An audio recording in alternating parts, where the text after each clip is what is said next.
Moins de 30% des programmes de gouvernance des données atteignent leurs objectifs en 3 ans. Franchement, si un département affichait ce taux d'échec, on le fermerait. Pourquoi la gouvernance des données échappe-t-elle à cette logique? Parce qu'on confond gouvernance des données avec un projet IT.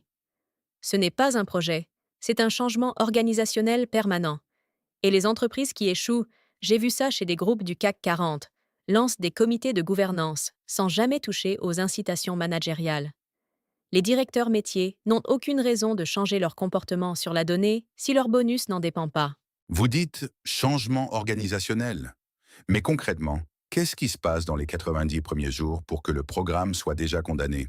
Le CDO arrive, il construit un catalogue de données, il définit des data owners sur papier et il présente un beau framework au COMEX. Mais personne ne lui a donné d'autorité réelle. J'ai accompagné un grand groupe bancaire européen, anonymat oblige, où le CDO avait 40 personnes dans son équipe et zéro capacité à bloquer un projet métier non conforme aux standards de données. Résultat, 18 mois de travail, aucun changement dans les pipelines de production. Donc le problème numéro un, c'est le manque d'autorité. Mais GDPR, DORA, les régulations se multiplient. Est-ce que la compliance ne force pas enfin les organisations à prendre ça au sérieux? La compliance crée de l'urgence, pas de la maturité. Regardez ce qui s'est passé avec GDPR en 2018. Explosion des recrutements de DPO, des millions investis en cartographie des données personnelles. Et 5 ans plus tard, la majorité des entreprises ne savent toujours pas où vivent leurs données critiques. La peur du régulateur produit de la documentation défensive, pas une vraie culture de la donnée.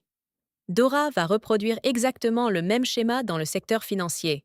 Vous avez mentionné les data owners qui n'existent que sur papier. C'est quoi un vrai data owner dans une organisation qui fonctionne? C'est quelqu'un qui a 3 choses. La responsabilité de la qualité des données de son domaine, dans ses objectifs annuels écrits, le budget pour financer les corrections, et le droit de dire non à un projet qui dégrade la qualité des données. Chez Michelin, ils ont mis 4 ans à construire ce modèle correctement. 4 ans, pas 4 mois. Les entreprises qui veulent dans des résultats en 6 mois craignent de la gouvernance théâtrale. Si un CDO vous appelle demain matin et vous dit «Mon programme est en train de mourir», quelle est la première chose concrète que vous lui dites de faire? Identifiez un problème business douloureux, une perte de revenus mesurable, un risque réglementaire quantifié, et résolvez-le avec vos outils de gouvernance dans les 60 jours. Pas un POC, une vraie résolution documentée avec un chiffre avant-après. La gouvernance des données ne survit que si elle devient le héros d'une histoire que le CFO ou le CEO veut raconter. Tout le reste, les frameworks, les politiques, les catalogues, ça vient après. La crédibilité d'abord.